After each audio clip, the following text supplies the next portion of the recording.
दोस्तों ईएमआरएस शिक्षक भर्ती के बारे में जो एक प्रश्न लगातार कई लोग पूछ रहे हैं कि इसमें सीटेट में कितना मार्क्स चाहिए, तो इस पर हम लोग इस वीडियो में बात कर लेंगे। पहली बात तो आप लोग जानते हैं कि ईएमआरएस की जो फेज 1 की भर्ती है वो हो चुकी है और अभी जो डिस्कशन चल रही है, जो 38,000 पोस्ट की बात हुई है, ये फेज 2 की भर्ती की बात हो रही है। तो नियम पूरे तरीके से सेम रहेगा, इसमें भी कहीं कोई दिक्कत नहीं है। पहली बात तो जो पीजीटी लेवल है ना, उस पीजीटी लेवल पर तो आपको कोई सीटेट चाहिए ही नहीं, तो वहां पर तो कोई दिक्कत ही नहीं है, क्योंकि वहां पर सिर्फ बीएड चाहिए और आपका पोस्ट ग्रेजुएशन चाहिए। सीटेट की बात आती है वो भी आपके टीजीटी लेवल पर, जहां पर कि आपको लिखा रहता है कि pass the central teacher eligibility test conducted by CBSE in accordance with the guideline frame by the NCT. तो इसी लाइन में इसका आंसर छिपा हुआ है। और ये क्वेश्चन क्यों उठा है वो भी मैं जानता हूं, क्योंकि कई लोगों ने मुझे टेलीग्राम पर भी भेजा है। क्योंकि जब आप बिहार में शिक्षक बनने जाते हैं तो सीटेट के सर्टिफिकेट के आधार पर क्या आपकी एलिजिबिलिटी होती है उससे थोड़ा डिफरेंट हो जाता है, क्योंकि वहां पर जो एससी एसटी हैं उनको 75 मार्क्स पर मिल जाता है, जो जनरल फीमेल हैं उनको 82 मार्क्स पर मिल जाता है। और इसलिए कई प्रकार के रिजर्वेशन अपने हिसाब से वहां पे क्रिएट होते हैं।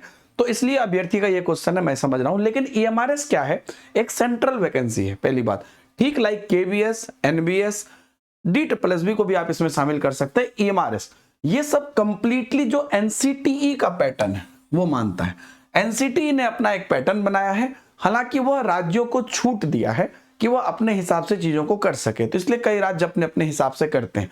लेकिन यहां पर यह कंप्लीटली एनसीटीई के पैटर्न पर चलता है, इसलिए एनसीटीई का बहुत ही सिंपल पैटर्न है। और वहां पर यही है कि जो जनरल कैंडिडेट है, चाहे मेल है या फीमेल है, आपका 90 नंबर होना जरूरी है। आप किसी भी राज्य से हो, ये भी बात है। अब जैसे मैंने बिहार के बारे में बताया, तो वहां पर अदर राज्य वाले, चाहे आप एसटी हैं तो भी आपको 90 नंबर लाना जरूरी है, क्योंकि आप अदर राज्य के हैं। लेकिन यहां पर क्या है, आप किसी भी राज्य के हैं तो आप जनरल 90 नंबर होगा, और एससी एसटी ओबीसी अगर आप इन कैटेगरी से, आपको 82 नंबर पर होगा।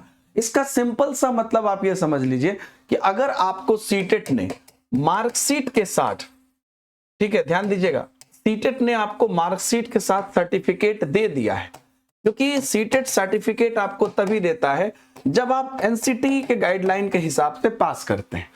तो अगर सीटेट ने सर्टिफिकेट दे दिया है तो आप एलिजिबल हैं, और सीटेट आपको इसी पर सर्टिफिकेट देगा। इसमें ऐसा कोई नहीं है कि अदर स्टेट के हैं, आपको एसटी पर 82 पे सर्टिफिकेट मिल गया है तो आप अदर दूसरे राज्य में एलिजिबल नहीं होते। इस तरह का कोई भी यहाँ पे कंफ्यूजन नहीं है, किसी भी प्रकार की चीज नहीं है।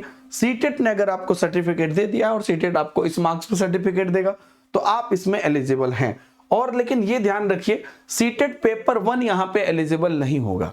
यहाँ पर जो सेंट्रल टीचर एलिजिबिलिटी टेस्ट बस लिखा हुआ है, तो ये मत सोचिएगा कि सीटेट पेपर 1 या पेपर 2 दोनों में से कोई भी कर सकते हैं, क्या नहीं, सिर्फ सीटेट पेपर 2 ये जो लिखा हुआ है, ये सीटेट पेपर 2 के बारे में लिखा है। चाहे आप मैथ साइंस से किए हो या एसएसटी से किए हो, तो उसकी एलिजिबिलिटी यहां पर मांगी जाएगी। ईएमआरएस के लिए आप उम्मीद रख सकते हैं कि अप्रैल के लास्ट तक कुछ इनकी जो है नोटिस आपको देखने को मिले, और बड़ा सिस्टमेटिक प्रोसेस इनका चलता है। अगर आप प्रिपरेशन करने को इच्छुक हैं तो टेक्स्ट बुक सुपर कोचिंग पर बैचेस अवेलेबल है, आप इसको EMRS TGT PGT batch search कर सकते हैं। और इसमें अगर आप बेस्ट डिस्काउंट चाहते हैं तो सबसे बेस्ट डिस्काउंट का एक कूपन कोड बनवा दिया है मैंने, DH सर, जो आपको यहां पर लिखा भी होगा।